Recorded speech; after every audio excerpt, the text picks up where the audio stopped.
How has your experience as an entrepreneur and founder informed your lens as an investor? Yeah, it's interesting. I think as an investor, first of all, like, my time as an entrepreneur, the spaces that I invested in are not necessarily where I invest today. So it's not necessarily that background that's helpful, but it's really like what it takes to succeed. I feel like I've learned a little bit. Not the expert by any means, but it's really time and time again, like what I come back to is somebody who's just going to bust through walls to make it happen.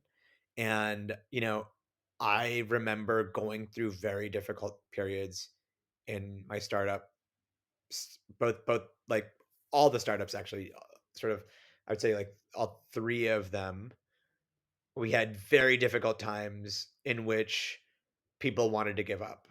And um, that always happens in a startup. And sometimes people do give up, and other people, you know, bust through walls to make it happen or change course and do something different. And when I was sort of doing a reflection on my portfolio, I saw that actually the majority of my winners are doing something at least a little bit different than what I invested in. And so they were able to pivot into something that made sense. And companies that didn't work out, like, things weren't working and the founders gave up.